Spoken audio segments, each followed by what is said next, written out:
It's hanging half 100 on them at Owen Field. Or the run rules on the diamond at Love's Field. We're giving you the breakdowns, the bets, and the hot takes from the perspective of two former OU Athletics employees. You're listening to the Mainline Podcast with Tyler Burton and Adam Jacquez. Let's go! Let's go! Go! Let's go. It's the Main Line. I'm Adam Jacquez. He's Tyler Burton. We are a Red Dirt Media show, and we appreciate everyone joining us this evening, whether you're live on YouTube or you're catching the podcast later on.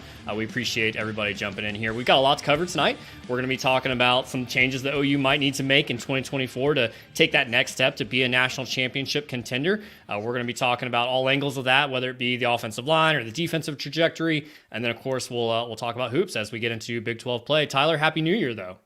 Happy New Year, guys. Hope everybody out there had a safe, Merry Christmas, a Happy New Year. Welcome to 2024. Hope everybody enjoyed the time with the family and friends and enjoyed the college football playoffs we got to experience yesterday. I thought that was probably the two best semifinal games that we had in one calendar year. It was absolutely fantastic. Two thrillers, one going to overtime, one a play away from being one of the best comebacks that we've seen all season long. But no, Adam, really excited. It was a fantastic holiday. Excited to be into 2024. We're going to touch on the Alamo Bowl just briefly. We're going to look at it 2024. What does Oklahoma need to do for the remainder of the transfer portal? What do we need them to do over the course of spring practice in terms of, kind of shifting or I guess basically trying to find a new identity, particularly within the offensive side of the football. See if we can't let some of that translate into the SEC going on in year one. But Adam, just kicking off with you, man. We're not gonna stay on this topic too much. It's kind of been talked about time and time again, no matter who you listen to. But just kind of what are some of your quick thoughts on the Alamo Bowl? Is the sky falling, or now that we're about a week or so removed from it, has everybody had a chance to kind of take their breath, catch their breath, and figure out that, okay, it's not quite as bad as it seems, but yes, there are some deficiencies that we need to deal with? I take no pleasure in being right, but I did predict Arizona to win the game, and I got a little bit roasted here and there for making that prediction. It's just, it kind of played out exactly how I thought it would. Jackson Arnold, we saw some really great things out of him. We saw some really bad things out of him. That's how true freshman quarterback often play. I don't think it changes my opinion on the fact that he's going to be really good. I think it does. It's going to be a long offseason of people saying, "Oh, that's who he is." Like the story's finished with him. That's silly talk from other fan bases on Twitter, but it is what it is. I think there's a lot to build on going into the new year. I think there's some guys that you have some real question marks going forward, like Farouk, for example, and the performance that he put out there, and hopefully he can rebound off of that. But it's kind of a bowl game, at this point in college football. They're not meaningless because the players are excited to be there. The coaches are excited to be there. I think everybody's giving the best effort that they can, but there's just so much that changes between that final regular season game and then the bowl game that it's hard to say these are the same teams that they were in the regular season. Even Arizona to some level lost a few guys. So I don't know. It's kind of like whatever. Adam, it feels like we've talked about this each of the last couple of seasons. Every time that we come on to do an episode after a loss, it's probably a good thing that we record these episodes at least 2 to 3 days after the fact. That way, calmer heads prevail. We can kind of take a step back from it and really evaluate what the game was, what the performances was, both from the players, but also from the coaching staff as well. And, truly, try to dissect and, make true of what actually went down. And, it's never as good as what you think it is. It's never as bad as you think it is in the moment. Coming out of this game, there was a lot of wild off-the-wall takes about this team. Some of the players, is Jackson Arnold the guy? After just one start, is Brent Venables in over his head in year two? He's got 10 losses in 2 years. Seth Luttrell, one game calling an offense that's not even his, is he even the guy? Kind of feels like Oklahoma fans are right about that. So again, everybody needs to see this for what it is. This was nothing more than a glorified exhibition that Oklahoma went into with a makeshift offensive line held together with some duct tape. Freshman quarterback making his first career start with a brand new offensive coordinator, first-time play caller at Oklahoma. And despite all of this, Adam, and OU committing 6 turnovers, they still should have won this game by double digits. If you go back and look at it, if Farouk doesn't fumble going into the end zone, Oklahoma is up 31-13 with a chance to put this game out of reach. But coulda, woulda, shoulda. There was plenty of bad to go around. But again, if we take a step back, I think that there's a lot of positives that you can take from this performance going into the offseason. Jackson Arnold, I know there's some mixed feelings right there out there amongst the fan base, but to me, in a game where this kid was making his first career start with 3 brand new offensive linemen, I know that he had a couple of bad turnovers, but again, true freshman, a couple of those reads, he's a half second late. He's going to get better as he gets more comfortable, gets more experience playing Division I collegiate football. But you watch Jackson Arnold, especially in that second and third quarter. This kid has no fear whatsoever, lets it rip, gunslinger mentality. You can see the tools, you can see the flashes of what has made everybody inside this program so damn excited about the future of Jackson Arnold in an Oklahoma uniform. And again, make no mistake about it, the sky is the limit for this kid going into 2024. Kip Lewis is another one who had a phenomenal performance, I thought, at the middle linebacker position. R. Mason Thomas, amazing what it looks like. Finally, we saw it. We got to see RMT finally healthy, been battering some nagging injuries over the course of the regular season. He looked fantastic. He's poised to have a big 2024 season. And again, at the end of the day, you obviously want to go out there and win your 11th game. You want to carry that momentum going into the offseason. But we've seen it time and time again, Adam. In my opinion, bowl game performances, whether you win or lose, have absolutely no bearing on the team going into next season. Whether it's a team that won the Sugar Bowl over Atlanta in 2014, then went 7-5 the following year, or a team that got their ass kicked in the Russell Athletic Bowl by Clemson. And then fast forward to the next year, Baker Mayfield leads them to the college football playoff. So, again, take it for what it is. There are some glaring weaknesses, some things that I think Oklahoma really does need to take a step back and evaluate going into next season, or maybe for the better part of this offseason, which we'll touch on here in a minute. But, again, at the end of the day, you flipped the script. You went 6-7 a year ago. You turned it on its head. You go 10-3 this year. You can definitely tell that the culture is taking root. There's improvement, especially on the defensive side of the football. Oklahoma's got their guy at the quarterback position with elite skill talent all the way around on offense. And now it's going to be on Bill Bedenbaugh to see if he can't patch up this offensive line and get them ready to go for 2024. You mentioned the turnaround from going 6-7 to going 10-3 this year. A lot of people before the season would have said 10 wins was enough. I guess that's kind of a discussion that I feel differently about. I think there's no successful season at Oklahoma if you don't win the national championship. But a lot of people said 10 wins would be a good year. That would be an improvement off of the 6-7, obviously. So we did get to the 10 wins. Wasn't exactly maybe the pathway that we thought we would get there. You lost to Kansas, you lost to Oklahoma State, you lost your bowl game against Arizona. So it wasn't exactly the way that we thought it might happen, but we still got to the 10 wins. So now looking back on Brent Venables after year 2, and I kind of think of his year 1 almost like it's year 0, but how do you evaluate Brent Venables after 2 seasons? I think I'd give him a strong B+.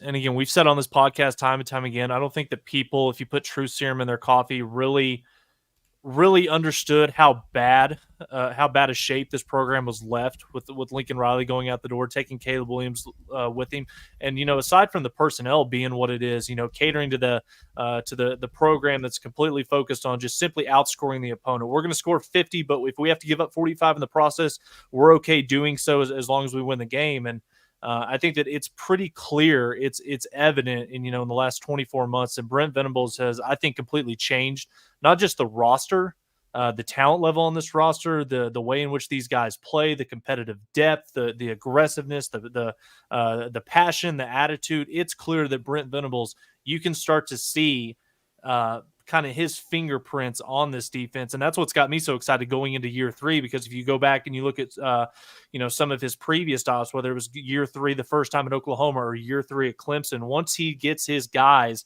his first couple of recruiting classes into their, first, second, and third year in this system, that's where you really start to see this defense, take off. And Woody Washington making the announcement a couple of hours ago, he's coming back for one final year. Oklahoma's going to be returning 10 of 11 starters going into their inaugural season of the SEC. So again, I'm not one of those guys that is I'm not quite there with you, Adam, in saying that if Oklahoma doesn't win the national championship, it's a complete failure. I get where you're coming from in that sense, because at a place like Oklahoma, that's what the expectation should always be. But I also think you have to be a little bit more, I don't want to say grounded is the right word, but you kind of need to take a step back and look at what Brent inherited, the turnaround and the shift in the focus that he's building going into, year 3 now.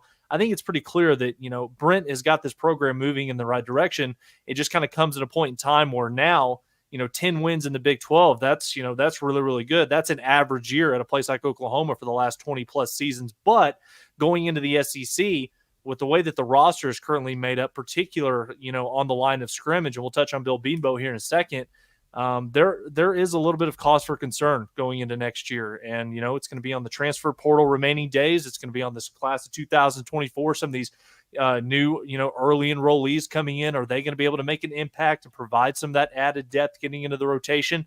But make no mistake about it, I think that Brent's doing a hell of a job, and I'm excited about what this program looks like going into 2024.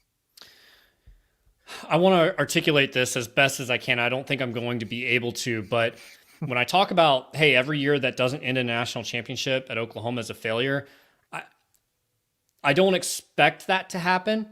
It's what should happen, I think, but not what will happen in most years, if that makes sense. So I do have like a grounded reality in the sense that I don't think we will win the national championship every year, but I think we absolutely should win the national championship every year, because that's our standard. Like, anything less than that is not good enough at a program like Oklahoma, in my opinion. It's been far too long since we've actually won the national championship. I was 7 years old when it happened in 2000. I'm 30 now. Like, that's the longest stretch of not winning a national championship in this program since, I think, our very first national championship back in 1950. That's insane. That's unacceptable in my opinion. So, but also at the same time, and I don't know if this is going to sound like I'm speaking out of two sides of my mouth here, I'm still okay with Brent Venables. I still think he made progress in the right direction. We saw, I think, a better overall in-game coaching this year than we did a year ago. There's still some things he needs to clean up. There's far too many penalties that are a result of what's happening on the sideline with the coaching staff that are shooting this team in the foot in some cases. And we said after Bedlam, when OU lost their second game, Brent went up to the mic in the post game and said, hey, the margin for error for this team is really small. You can't be making mistakes. And it's like, well, your coaches are doing silly things on the sidelines that are adding to that and erasing that margin for error. So there's still a long way to go.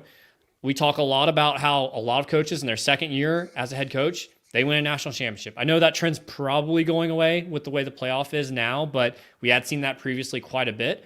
So did he made a jump in the right direction? We're going to need to see an even bigger jump going into next year. And so I'm happy, but I'm still wanting a lot more.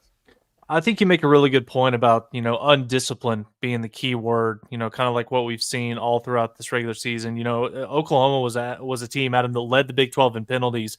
And you combine that with the fact that they racked up 7 more in the bowl game. But again, to kind of go against you here a little bit, I don't think that there's any more obvious of an example how it's clear that Oklahoma has made a shift.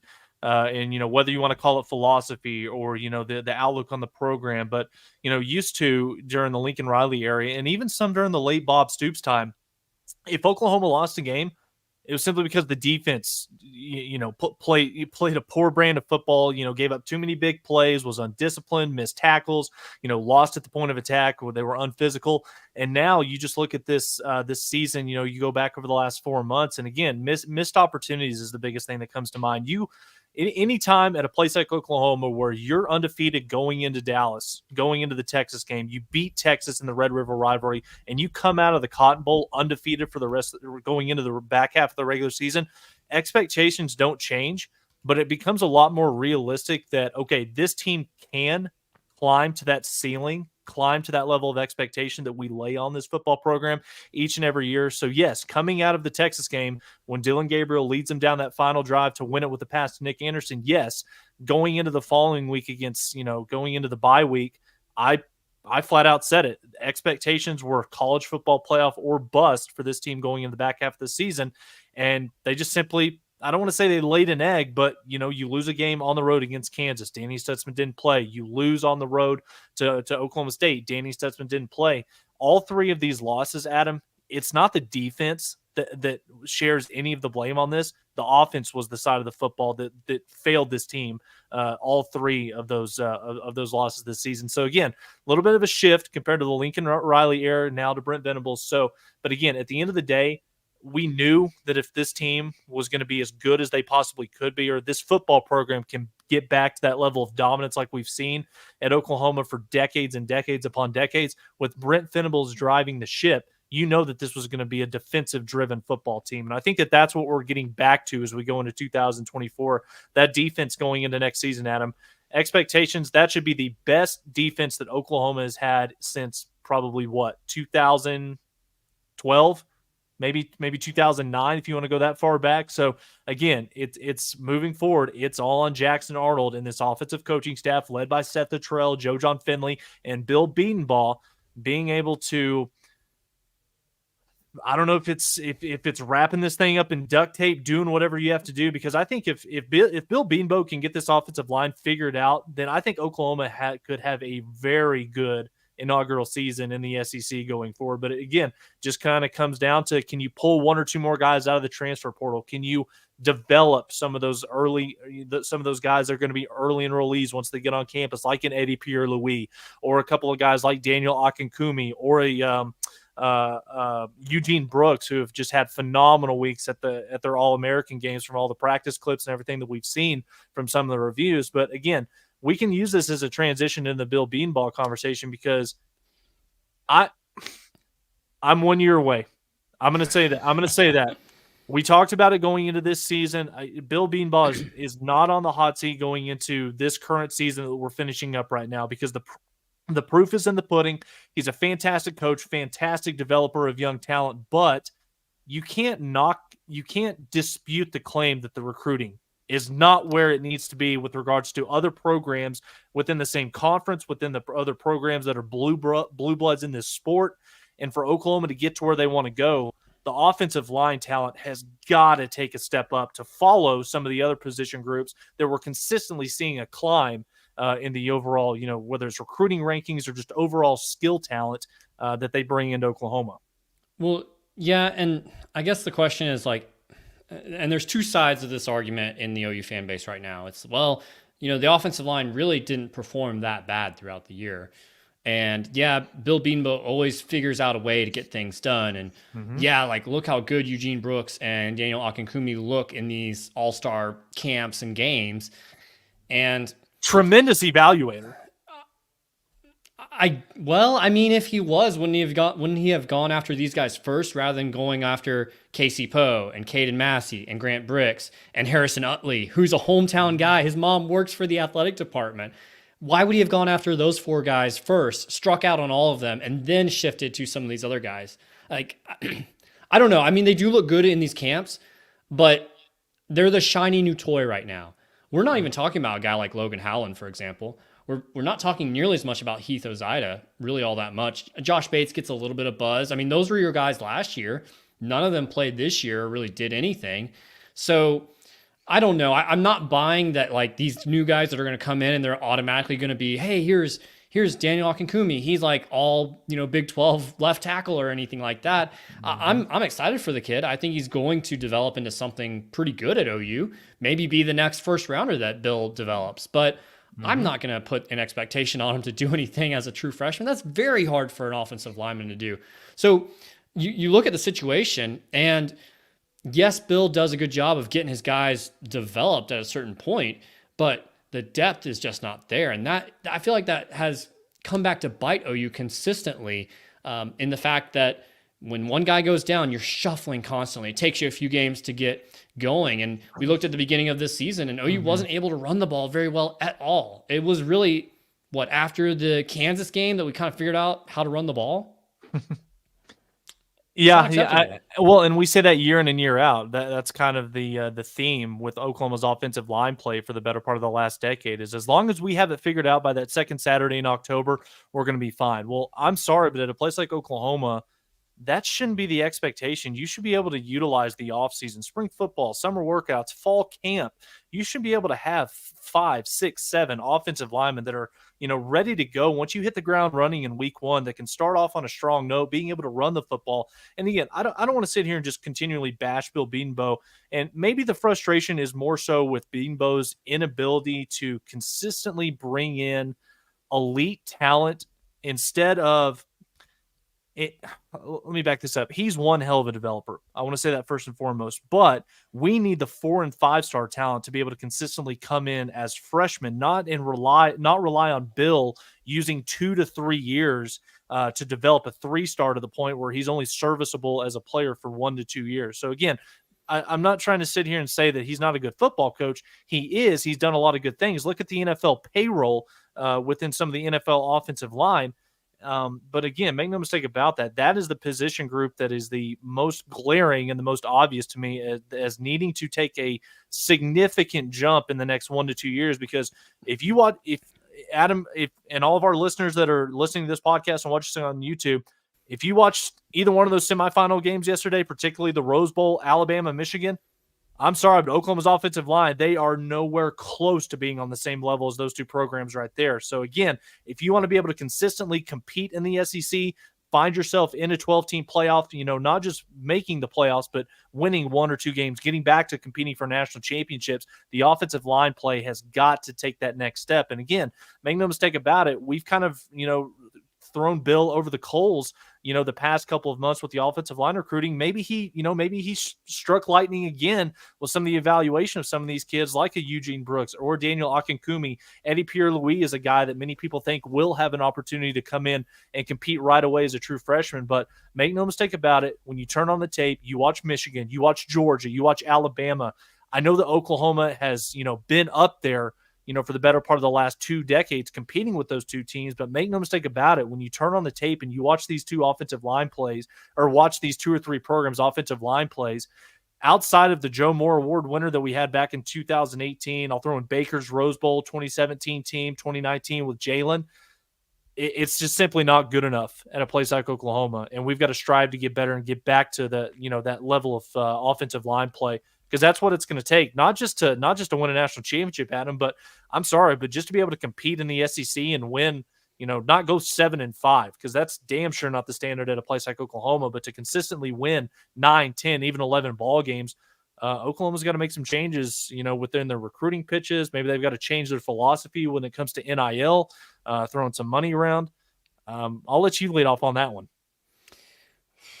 I mean, just to wrap up offensive line, 34th, both in rushing yards per game is where you finished, and in sacks allowed. Now, I know not all of that is offensive line. Some of that's on the quarterback, the running backs, and so forth. But it is a big indicator of where that offensive line was this year. Just like good, better than average, I guess, but not what it should be at OU. And I think a lot of that is depth related. You have some guys that are contributing, and if they go down with injury, you don't have anyone to really fill in there. Or you don't have someone to push them in practice, or you don't have someone to beat them out in the offseason to take that job away from, somebody that wasn't that starting group necessarily. So we need to build up that depth considerably to really, I think, get to where we need to go. Because you talk about 7 wins in the SEC. I know that expectations and my own reality are going to have to adjust, because you're putting all these power teams into the same conference. It's going to be a lot more NFL-like, and I hate that. I still want perfection to be the thing. I think that's a differentiator in college as why it's a more interesting product, is you can have a perfect season. Washington or Michigan is going to have that, and I think that's going to be a thing of a past era of college football now. I think it's going to be very hard to go undefeated. So I'm going to have to adjust my expectations on that. But still, 7 wins, it's not going to be enough in the SEC. OU's going to have to step up not only what they're doing in practice, on the field, the way they coach, but like you mentioned, recruiting, NIL. We hear that OU's playing the game, but yet we're constantly losing guys to Missouri for money reasons. We're losing guys to other schools for money reasons. And I think we still need to adjust of like, hey, like this is the price of doing business in college football these days. Adam, let me pose this question to you, because this has been something that Brent Venables has talked about since he stepped foot off the plane, in becoming the head football coach at the University of Oklahoma. He's always talked about having a program that is based on relationships and not being a transactional type of program. With the NIL structure the way that it is right now, without having any rules, any regulations, not having a higher power, truly overseeing this, it's kind of a free for all right now that has turned NIL into pretty much what we thought it was going to ultimately end up becoming, but not what it was intended to be when it was laid out. I know that Oklahoma's playing the game. They are throwing around money. Make no mistake about that. The collectives, the programs, the university, the donors, they are moving mountains to be able to put together bags of cash to be able to seriously take care of both existing players, but will also bringing in 2024 guys, 2025 transfer portal accommodations. But as good as Oklahoma is doing in that, it still feels like we're behind the 8 ball compared to some of these other programs that, I'm sorry, just don't have the tradition, they don't have the winning success, they don't have the talent, the accolades to go with a place like Oklahoma. I'm sorry, but the University of Missouri or the University of Colorado should not be on the same playing field as a place like Oklahoma when it comes to a kid truly trying to make a decision. This is where I'm going to go play football. I know that priorities have changed. I know that facilities. I know that college towns, different things like that, winning, historic traditions. I know that it's not as much of a factor nowadays as it was, used to be, unless you're, Nick Saban or Kirby Smart. There's a lot of other external factors that, really kids kind of prioritize when they make these decisions to go play for certain schools. But it's just kind of hard for me to sit back and look at a guy like Chris McClellan that enters the transfer portal from the University of Florida, Oklahoma kid from the 918, grew up in the city of Tulsa, and where there's a clear need for, interior defensive line play at the University of Oklahoma.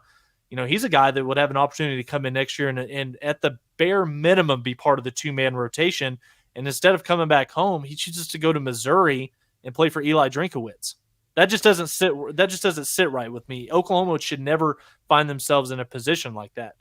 And the way I view this, and I don't have any this is not me claiming to know any knowledge of how the numbers went or the situation. This is just me theorizing in my own thoughts of, I think, and to use a fake number, let's say Missouri gave him $250,000, and that's what their offer was. And then OU looks at that and goes, what I think happens is OU looks at that and goes, oh, why would we pay that for somebody that's probably just going to be maybe a second stringer, for us? Like, we're just not going to do that. Well, it's like, okay, yeah, they value him a lot more than we do, but I don't know. We have to, we just can't let a guy like that go to Missouri if he's willing to come to OU, and he could be a difference maker in some capacity. Especially when they're on your schedule next year. Exactly. And I kind of look at that and go, okay, well, if you don't think he's worth $250, I think you just have to reset your expectations. And it's very hard for me to say this because I'm going out and spending other people's money and saying this next statement. But okay, bring him in at $250. That's now your benchmark for maybe a backup defensive tackle. Maybe you start paying DJ Terry $400 at that point. Same thing with Caden Green. Like, hey, if he's asking for $650 and you're concerned about, okay, what's that going to do in the locker room when he's making that much more than the rest of your offensive line? Well, that sounds like a sign that maybe you raise all the other offensive linemen up, to $400 that are around him. Things like that. And I think it's just the way that college football is at this point. Like, we can't sit here and say, oh, he's not worth it based on what we're currently paying everybody else around him. Like, I think we have to change our mindset around a lot of this NIL stuff, because other schools like Ole Miss, Missouri, that have smaller fan bases, less history, similar or smaller alumni bases. In the case of Mississippi, a poorer state, like there's not as much money flowing there. There's no reason that someone like that should be, outbidding OU for not just Walter Nolan, but all sorts of different guys that are transferring to Ole Miss or transferring to Missouri. Like, it just feels like we're not playing the same game as everybody else. No, and that's the name of the ball game. You either play the game, you either adapt, you try to mold your. I don't want to say you mold your program, because I still think that, as we sit here in 2024, I still think that the name of the game in terms of building sustained success for your football program, I still think it comes from the high school recruiting ranks. That's where you build the foundation of your program. And I always kind of thought that the NIL was, or not the NIL, I always thought that the transfer portal was going to be an opportunity for some of these football programs to be able to kind of use it as a plug and play type thing. Okay, we've got a hole at outside linebacker. We lost a couple of them to the NFL draft. Okay, here's a guy that we can pull from Georgia. Here's a guy that we can pull from Michigan that can come in and, take one of those spots. But it just kind of seems to me like high school recruiting, especially with some of these programs like a Colorado, who took less than 10 high school commitments, in the class of 2024, or a place like Ole Miss that doesn't value high school recruiting as much as others.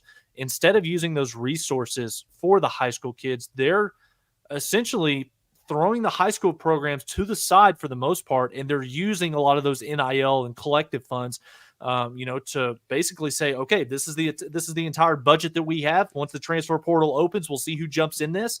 And okay, there's the number one offensive or defensive lineman in the country from Texas A&M. Let's throw a shit ton of money over at this kid's direction. Let's bring him in. He's going to be more impactful than, any high school kid that we could possibly bring in, or a guy that's been in the program for 2 years, but his ass has been on the bench, hasn't been contributing in any way. So again, I see how the game's being played, and you kind of have to applaud Lane Kiffin for, seeing kind of what it is where, his running back's coming back. Jackson Dart's going to be coming back for one final season.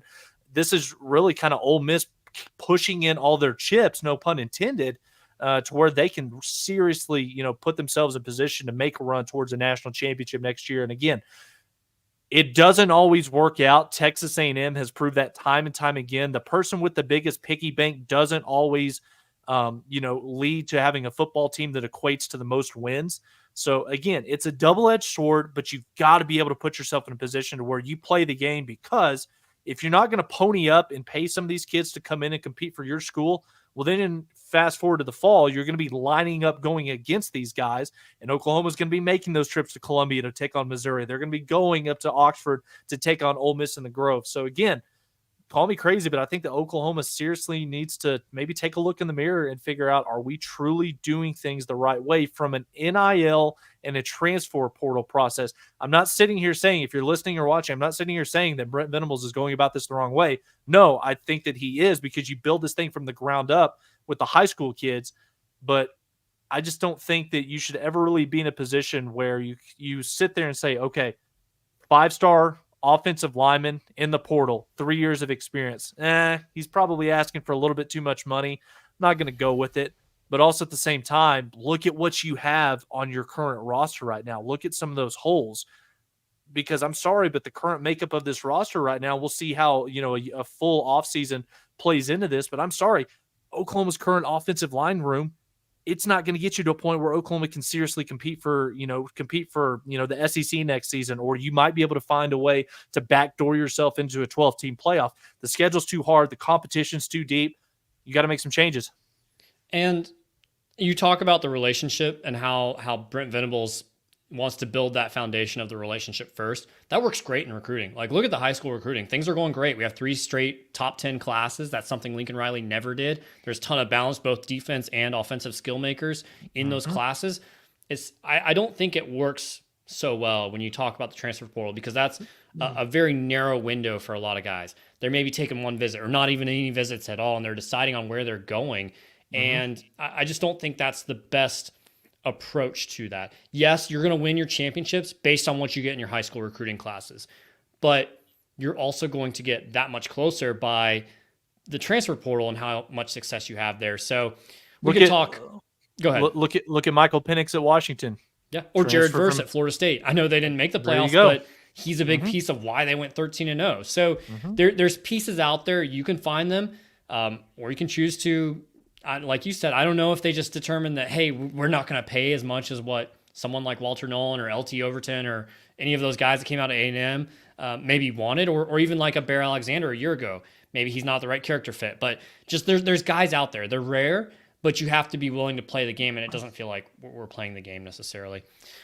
Let's talk a little bit about defense, though, because that's obviously been a conversation every offseason since Brent Venables has been here, is how good can this defense get? You mentioned the 10 out of 11 starters returning in the 2024 season going into the SEC.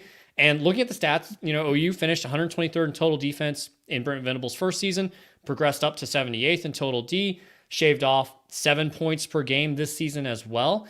And now you look at, okay, hey, you've got all these guys coming back. You've probably got 2 all-SEC first-teamers and Danny Stutzman and Billy Bowman heading into the new year. You've got Dejon Terry returning. So, I think I don't know if this is a top 25 defense still, but you'd like to think they still make another big jump forward going into SEC.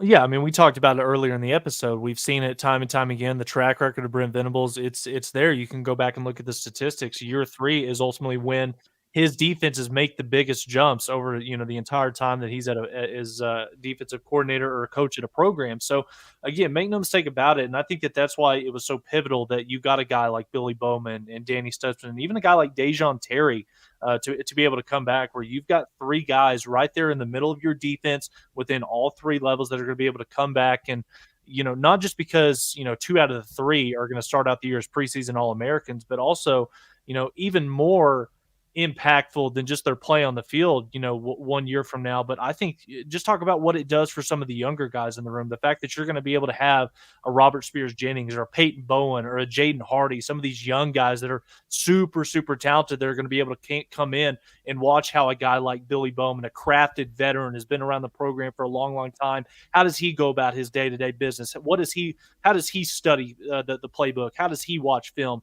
What's he doing in the weight room? What's he doing during his downtime that's allowed him to get to this level of success and, being, an All-American type player going into 2024. And I think that leadership is the biggest thing out of anything, being able to get some of these guys to come back. Woody Washington, I again, give this kid credit. I don't think he gets the flowers that he truly deserves. You can't, put a value on how big it is having Woody Washington and Gentry Williams coming back next year, going into the SEC, because, if you've watched any football within that conference, the skill talent in that position, it's every week. There's no downtime. There's no Kansases. There's no Iowa States. You're gonna have to bring your A game. Not on our schedule. Maybe not on our Texas's schedule. Yeah, we can. I don't know. We can save that for the off season. That'll be a fun little debate. I think Texas fans are kind of licking their wounds right now. Couldn't happen to a better program. Do we even want to talk? Did you see that video of the fan sitting right next to his little boy? If you guys haven't seen that right now, I would just go search Texas fan, and you'll see what we're talking about. Couldn't happen to a better program. But yeah, I'm very excited about this defense going into next season. You talked about the statistical jump going from 123 to 78, the impact that's going to have having those guys returning for another year. We talked about the power line coming in, as true freshmen, the David Stones, Nigel Smiths, Jaden Jackson. A couple of those guys look like they could suit up and play right away going into next season. Again, I'm super excited about it. And the crazy part about it is I'm not so much worried about the defense going into next year as I am about the offense. And if you would have told me 3 years ago that I would be saying something like that, I would have called you crazy. But that's where we're at right now, and that just kind of goes into what we've been talking about time and time again, how Brent Venables has his fingerprints on this football program, and you're starting to see some of the changes. The roster's getting more talented. The depth is starting to become, more of a pivotal thing at all positions across the board. It's just a matter of right now, can Jackson Arnold and this offensive line, to go with arguably one of the best wide receiving corps in the country going into next season, Taylor Tatum, Gavin Sawchuk, Javonte Barnes. It's going to be a fun next 8 or 9 months to see how this coaching staff pieces all of these things together. Because make no mistake about it, if Bill Beanbo can get this offensive line group gelled, I think Oklahoma could have a pretty successful inaugural season in the SEC. Yeah, the defense, like you mentioned, didn't lose us a game this year, and that's kind of somewhat how the game rolled out. But at the same time, I think they could have helped put the offense in a better situation if they could have gotten some more stops against Kansas and Oklahoma State or Arizona. I know they're putting bad situations in some of those games, but still could have done better. And so, yeah, you like the fact that, okay, they're going to come back with 10 out of 11 guys. You're going to have R. Mason Thomas, hopefully fully healthy, and so he fills that 11th spot really effectively, or maybe PJ Adebaware fills that role effectively, or maybe there's someone in the portal. We should still be looking for some portal guys. We'll see if we get some new additions here maybe this weekend. But overall, I think you like the trajectory of where this defense is headed. So that takes us to, okay, something that we asked on Twitter earlier was who needs to take that leap this offseason that maybe becomes an All-American. And we did get some answers on Twitter. I'll read through a couple of these. Tiz says Gentry Williams, specifically because his level of play when he's healthy is not that far off from probably an all-conference type player, but that's another leap to be potentially an All-American. And if he is, then that means he has a healthy season, and that would be pretty important for, like you mentioned, going up against all those skill position players that are going to be in the SEC. Mm-hmm. Yeah, make no mistake about it, and especially when you look at some of the teams that's on Oklahoma's schedule next season, a player like Gentry Williams, if he's able to, have surgery this offseason, be able to go through, he's probably going to miss quite a bit of spring practice. But ultimately, he's a guy that's played quite a bit of football.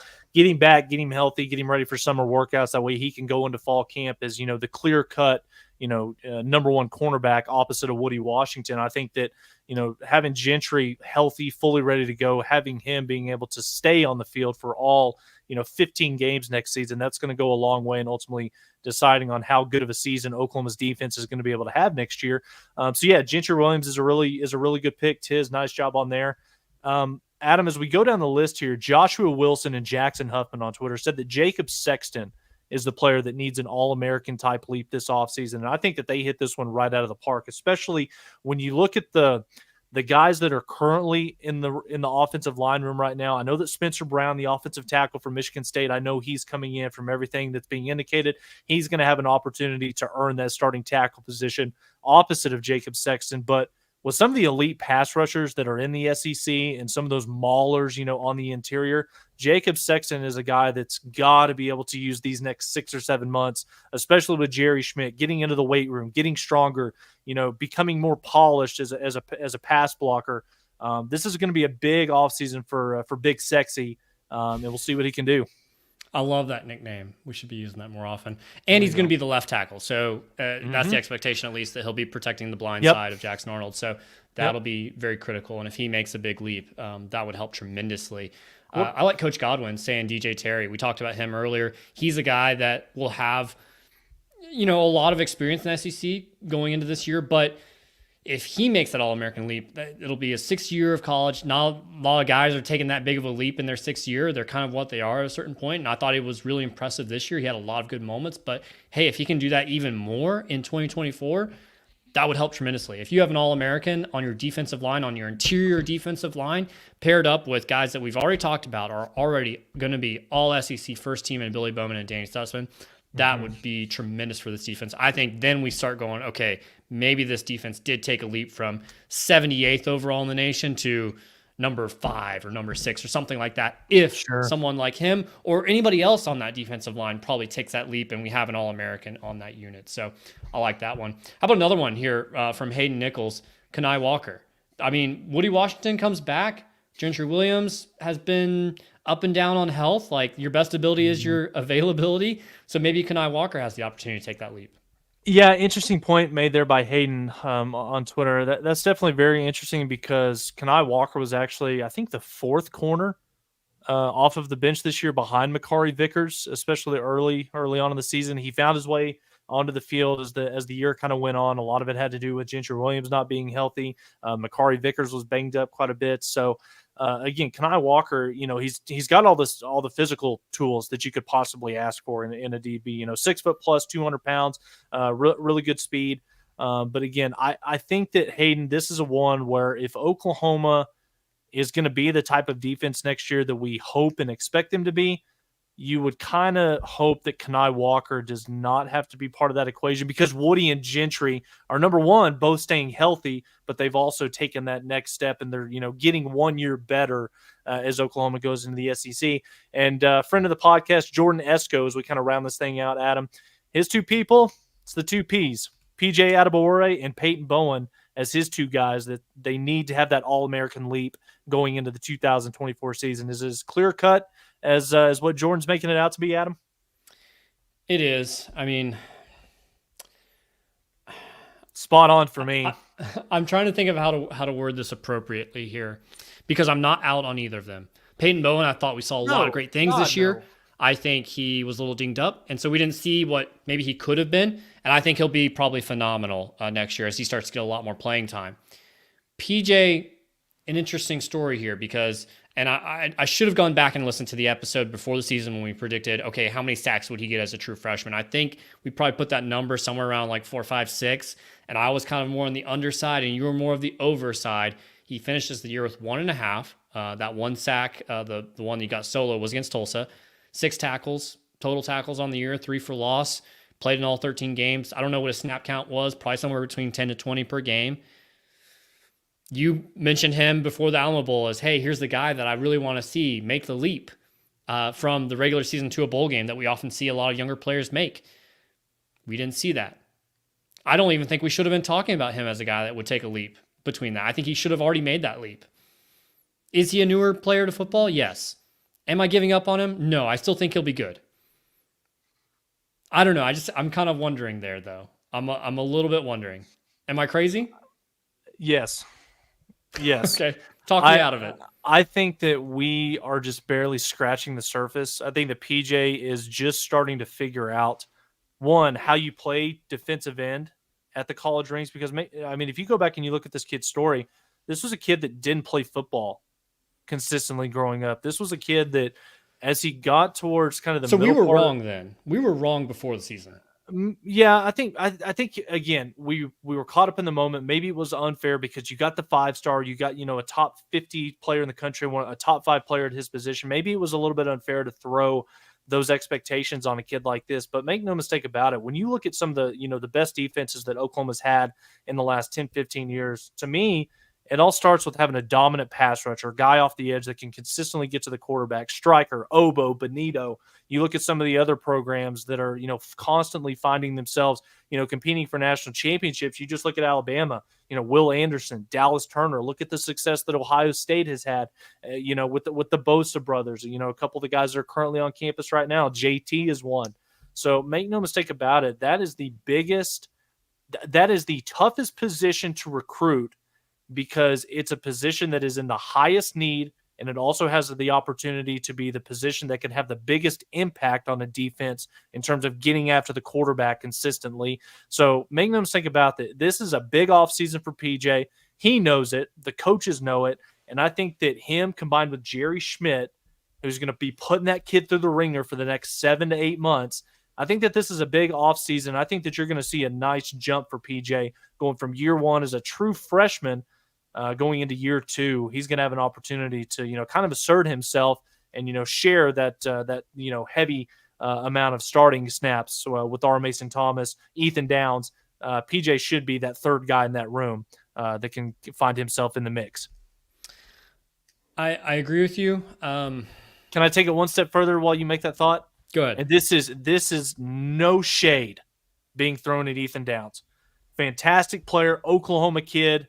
The Oklahoma football, the program is going to be in a worse place when Ethan Down leaves. Him doing the horns down all throughout that ceremony last night, fantastic, love him. But here's all I want to say on this: in football, as highly talented, when you look at the size, the measurables, the skills, there should be no reason why Ethan Downs is keeping PJ off the field going into next season. Yeah, I 100% agree with you. I was kind of thinking about that as you were going through your first set there, but I feel like PJ should be walking in that locker room and pointing at Ethan and pointing at R. Mason Thomas and anybody else on the defensive line saying, hey, I'm coming for your snaps. I'm coming for your snaps. You're not going to see the field. Get used to the bench. That should be every young guy in that football program. It should be. And I hope he's able to accomplish that. And I agree with Jordan and what he's saying here in that, yeah, like we need someone like PJ to make that All-American leap. We don't need, it will be progression if PJ goes out there and does the production that Ethan Downs did this year. I'm looking at his stats right here, 29 tackles, 4.5 sacks. That's a great year for Ethan. We would love to see, more guys that are getting 4.5 sacks. But if PJ goes out and is getting 13 sacks and, 40 tackles, that's an All-American. And that is far more significant than just becoming, kind of a solid role player. I don't even think PJ was that this year. So I'm rooting for him. I want him to get there. But I have seen lots of other 5-stars, especially defensive linemen, that are freaky, that just don't do a whole lot. And so I don't think he's that. I'm not saying that. I want him to take that jump. I want him to make the full jump, not a half jump or anything like that. I want guys like Ethan Downs, as much as I love Ethan, to be shaking in his boots going, okay, I got to figure out a way to make sure I don't lose too much playing time because PJ's coming on. And so, I just want I want the best case scenario there. Let me ask you this, and for all of our viewers on YouTube right now, chime in as well in the comments section. Adam, watching that college football playoff semifinal games yesterday, and again, I know we already beat Texas. We've seen that Oklahoma, when Oklahoma shows up with their A game, they can play with anybody in America, especially when they take care of the football. But particularly when you watched Georgia this year, you watched Alabama, you watched Michigan and the Buckeyes of Ohio State. Do you feel better or worse about Oklahoma coming out of 2023 in terms of the trajectory of this program moving forward, of getting back to competing for national championships? Or do you still think there's a huge gap between where Oklahoma currently is and where they need to get to, where they need to continue to climb to get back to that level? My biggest question and concern is mainly around cleaning up your own mistakes and not being yourself. And we didn't make progress in that this year, in my opinion. We made a lot of progress on just the defense improving. The offense looked pretty solid, I think. I think the offense will continue to be pretty solid, but we got in our own way. And for a guy in Venables who preached details and discipline, we're still not getting all of those. We're not getting all those details and disciplines down. We're just constantly shooting ourselves in the foot there. So I have questions around that because I don't know how much that can change. There's guys that are going to get out there that are going to help erase some of those details and undisciplined play. But I don't know. I still wonder on that. I don't think we're further away. I don't think we're closer. I think we're just kind of in the same spot, if that makes sense. Yeah, I think that we've closed the gap within the last 12 to 18 months because I never believed that with Lincoln Riley as the head coach, particularly towards the end of his time here in Norman, Oklahoma. And again, we got to stop bringing this guy up. But again, I think that it's fair to do so when you make this comparison.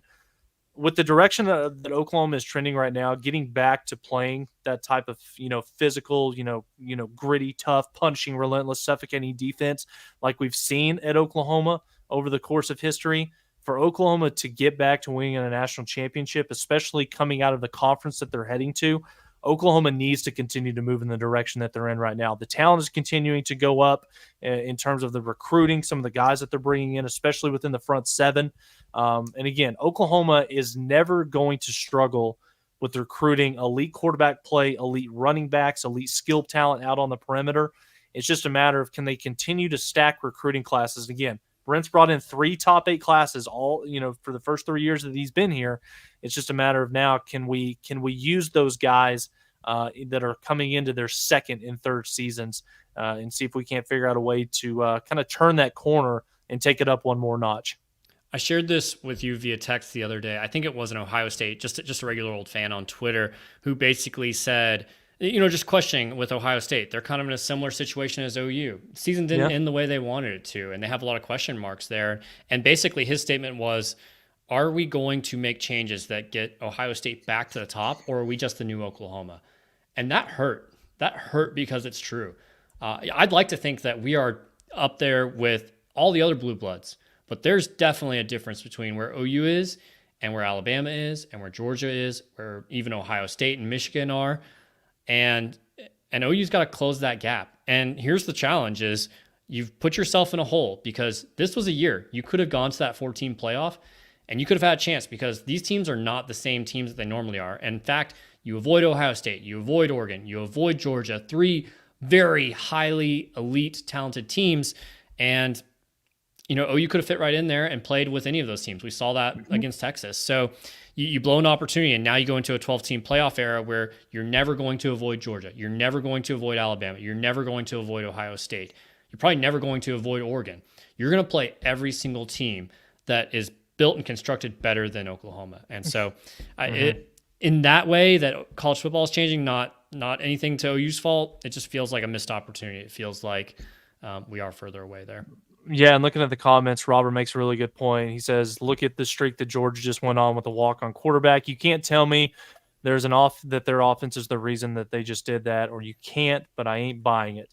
I think that that's a really good point because, and again, you got to give Kirby Smart and his coaching staff a lot of credit because they've essentially taken what Nick Saban has done in Alabama through the first, 10 years that he's been there, and they're essentially just replicating it. Once you're able to get your program to a point from recruiting that you're able to consistently bring in top 5, and in these guys' cases, top 3 recruiting classes time and time again, your roster is so damn stacked from top to bottom, regardless of the position, that you don't need to have a Heisman Trophy caliber quarterback to go out there and win yourself a national championship. Sure, your quarterback's got to be good. And Stetson Bennett was damn good. Carson Beck had a phenomenal year. There's probably not a fan base that woke up this morning, maybe outside of Florida State, that was more upset with their current, the current predicament that they find themselves in than the Georgia Bulldogs. I still think that they're probably the best team in college football. But again, this just goes back to repetition. Give it time. Allow Brent and this coaching staff to keep doing what they're doing. Bring in these highly talented level classes. And my favorite part about what Brent's doing, and I'll put a bow on this and send it back over to you, the best thing that I like about what Brent's doing compared to years past with some of the recruiting classes like we saw from about 2016 to 2020, you had top 10 recruiting classes, but you climbed that high in the rankings because you had 4 or 5 guys, most likely it was a number 1 or number 2 quarterback in the country. You had a couple 5-star wide receivers. You had a 5-star running back, and that kind of tilted the scales a little bit. It kind of made those numbers a little bit skewed, whereas now these classes that Brent Venables has been bringing in for the last 3 years, the talent is damn good, but it's also spread out along all 22 positions on the field for Oklahoma, and I think that that's something that if Brent can keep doing what he's doing, and the combination of Seth Luttrell and Joe John Finley combined with Jackson Arnold at the helm leading the show, I think Oklahoma's in a good position moving forward. Real quick, do you have plans for January 6th? Oh, God. I feel like this has got to be a basketball spin. I'm not buying it. It is basketball. You're watching OU basketball. Yeah. There you go. Exactly. Absolutely. Yeah. You're watching OU basketball as they tip off with Big 12 play. OU faces Iowa State. Only 3 minutes left in the show here, Tyler. Conference play starting, it's going to be a little bit different than in years past. You got an unbalanced schedule where there's too many teams. You're not going to play everybody home and home, but 10 home games left for OU in the Big 12 Conference. It's going to be tough to protect home court. You've got both Kansas and Houston coming to Norman. Those are going to be really tough games to win, but you'd like to say, hey, protect home court, steal a couple on the road. I think your best chances are probably going to be Oklahoma State and then UCF. You unfortunately don't get to play West Virginia, who's the worst team in the conference, on the road. Kansas State, that's always a tough play in the octagon there. And I think by the time OU plays them, they'll be back to their normal footing there. So really it's just, hey, go out there. Here's step one game at a time, defeat Iowa State. They're a solid program. We've had trouble with them in the past, but get off on the right foot in Big 12 play. Don't mess around, and continue this momentum as you're 12-1, ranked number, I think, 11 in the country right now. Continue that momentum, and don't let it be just, hey, here's the high water mark of the non-conference play. That's where our best basketball was before January 1st. Yeah, I mean, you make a really good point, Adam. I can't say it any better than that. And, this is a basketball team, 12-1 on the year, a top 15 program right now, 9-0 at home. So they're doing a fantastic job of protecting home court. And, we say this each and every year, but it makes all the difference in the world, guys. Go out to the LNC, support these guys, create, a home arena type atmosphere, make it difficult for some of these teams and coaches that are coming into play, Oklahoma. And this is going to be a nice little stretch, Adam, where I think that I feel like we know the identity. We know what we've got in this Oklahoma basketball team led by Porter Moser, but this is also a basketball team, Adam, that still hasn't played a true road game through the first 2 months of the season. They're 12-1 on the year, 9-0 at home. The other 4 games with a 3-1 record at a neutral site. So again, Oklahoma's going to take on Iowa State January 6th, this upcoming Saturday.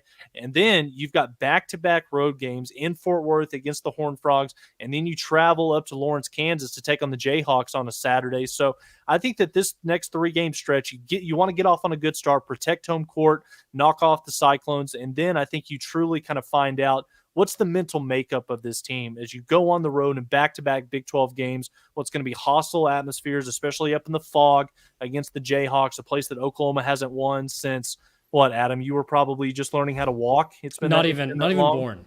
Not even born. So again, it's going to be a nice test, but make no mistake about it. Porter Moser's team, they're playing a good brand of basketball, and I think that these guys are both athletically at the level that they need to compete at a higher level in this conference, but I think that also the mental makeup. This team's a lot more battle tested. They're a lot more, sound between the ears. And again, I'm excited about it. It's the best basketball conference in America, bar none. Make no mistake about it. The fact that you added BYU and Houston into the mix as well, it's going to be a fun springtime covering Oklahoma basketball. I can't wait to see what it's going to look like. We ran out of time tonight to discuss further, but we'll dive into basketball a lot more as the season continues, as well as some of the Diamond Sports. Yeah, I'm pumped. I'm excited for it. We've got some fun stuff that will be released there shortly. Thanks everyone for listening. You can follow us on Twitter at the Mainline Pod. You can send your January 6th suggestions to Tyler at TylerBurton7, and we will see everyone again next week for the next Mainline.